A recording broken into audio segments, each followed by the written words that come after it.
We talk a lot about breast pumps on this channel, and if you've been here before, you know I don't really like negative talk, but I get asked so often for my opinion on breast pumps, and I recently did a video on my favorite breast pumps in 2025, I think it was. I'll link that down below for you. So I thought I might as well do one on my least favorite breast pumps.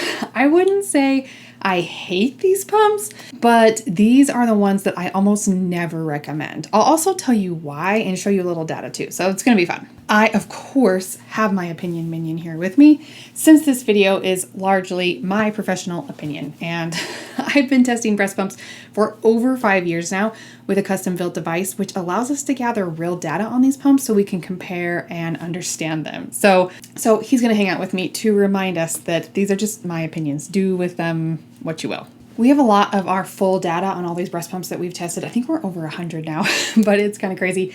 I will compile them into a breast pump library kind of light version for you, especially if you're not a client or if you want to be a client soon, you can have the whole library. So I will try and make sure that's ready by the time this video is out. If not, it will be out ready shortly. That'll be available on the New Little Life app.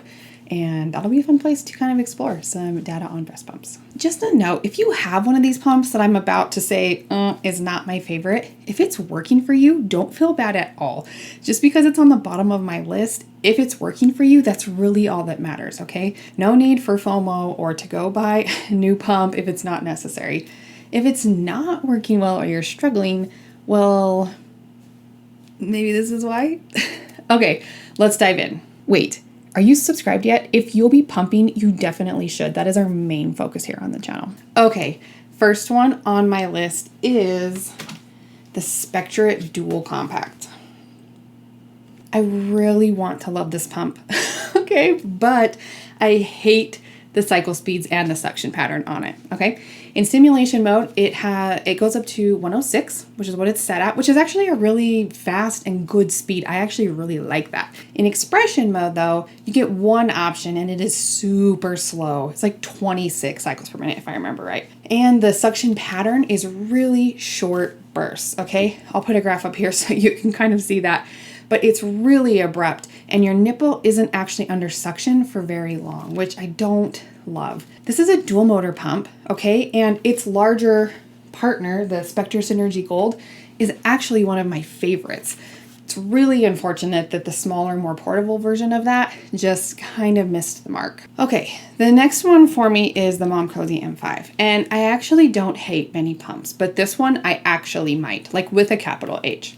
Okay, MomCozy does have some good pumps, but this one is absolutely terrible. This is the pump that I see so many moms complaining about it hurting their milk supply. It has kind of a funny suction pattern. It kind of feels more like a push or like a snapback than kind of that pattern that we're used to. I'm not exactly sure what's happening, but it is not great at stimulation, nor is it good at milk removal. This one is actually at the very top of my dislike list of breast pumps. Okay, if you are struggling and you're primarily using the M5, this is one of those pumps that I will say go get a different pump, but no.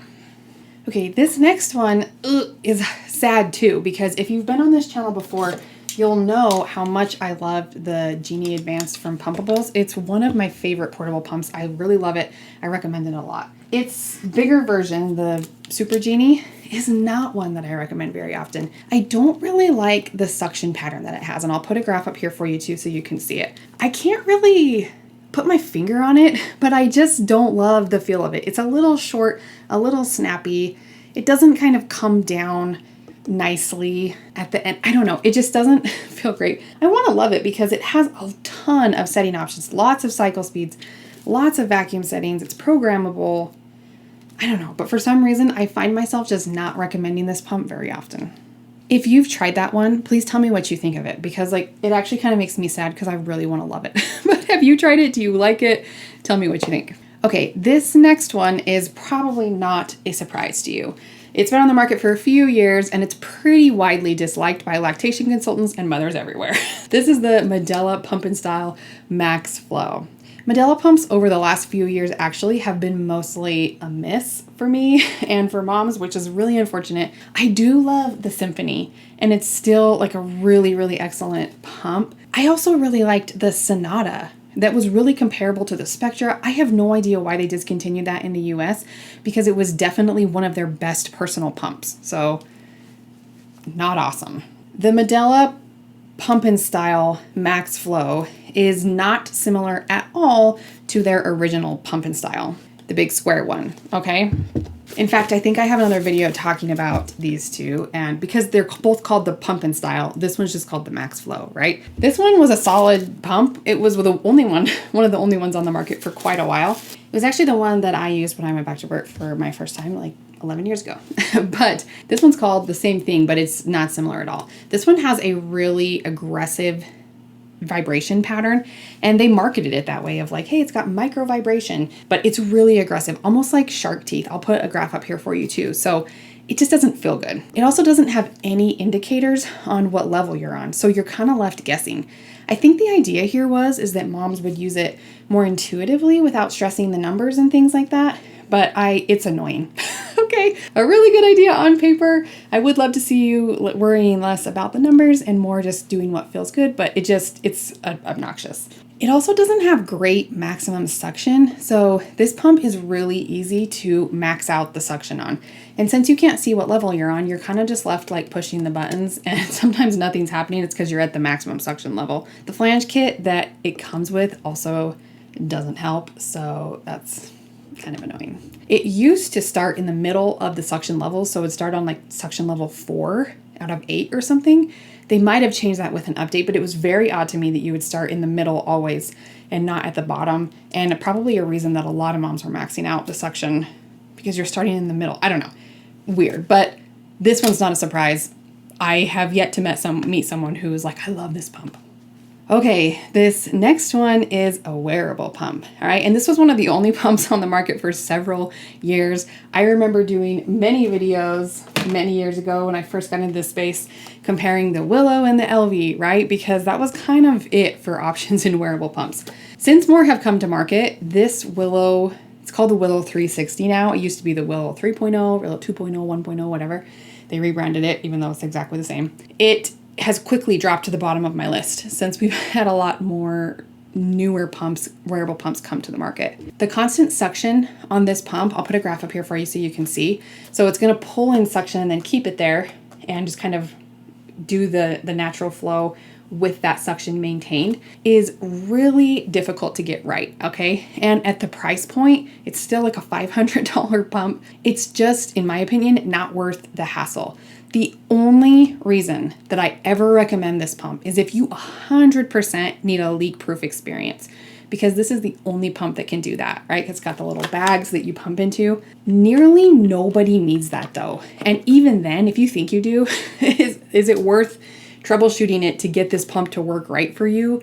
In my opinion, no. I do love the Willow Go though, okay? It's also half the cost, much easier to use. We also can't say Willow pump anymore because they have two and they are wildly different. So if you say Willow versus LV, I don't know what that means. Is it this one or this one? Because these are not the same pumps at all right? I never recommend this pump at this point. This pump is super common on insurance lists because it's super cheap.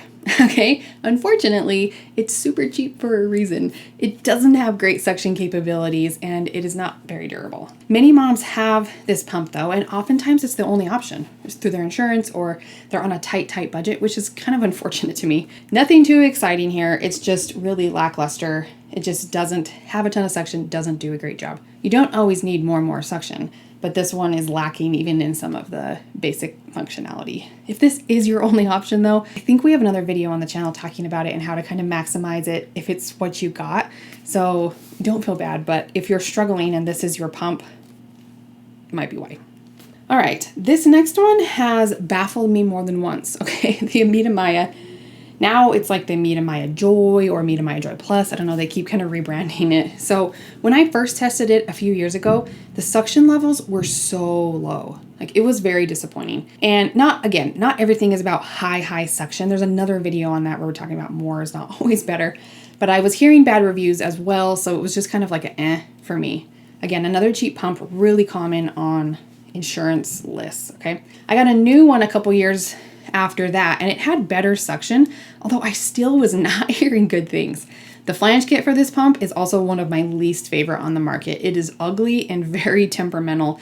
It needs just the right parts, and then paired with this pump's programming, it's just kind of a miss for me. So not my favorite. Okay, this one we actually don't talk about that much. This is the Unimom Minuet. It's actually a pretty cool little pump. It's very unique. It's certified for multi-users. It's tiny, which you never usually see that in a small pump like this. I almost never recommend it though, and here's why. This pump has a variety of different suction patterns that correspond with the suction levels. So suction levels 1 and 2 have a normal suction pattern.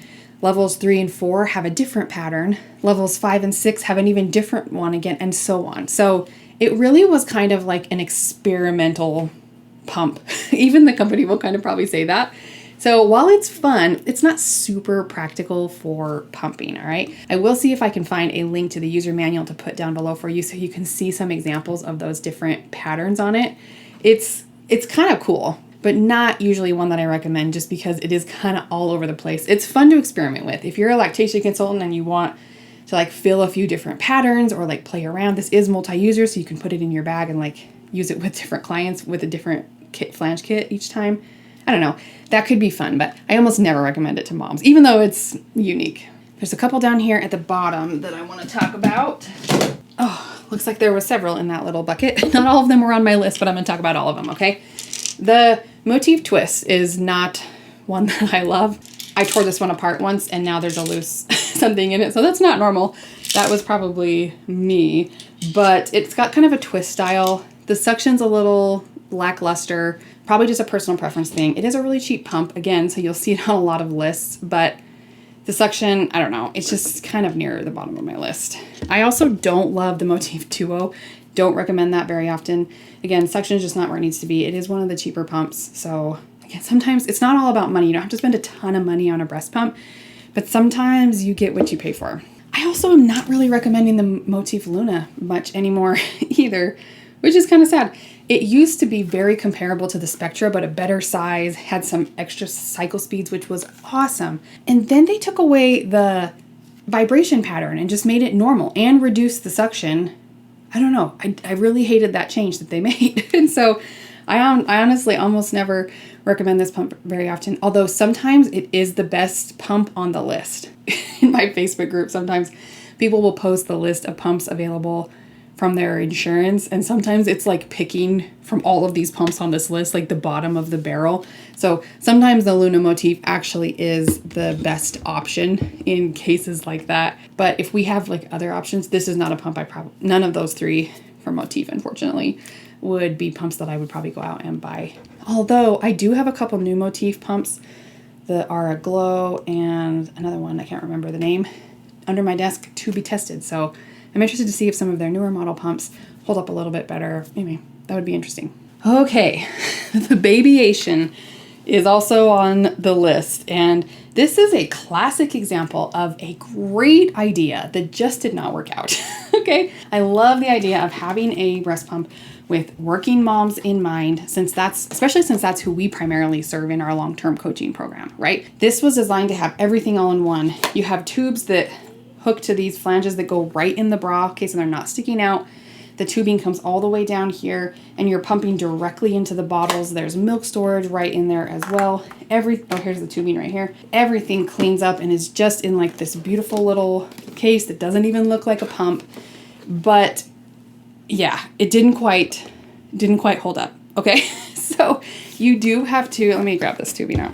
Since the milk flows through the tubing and down into the bottles, you do have to replace this if you go longer than 6 hours between pumping sessions, or at least every 24 hours, okay?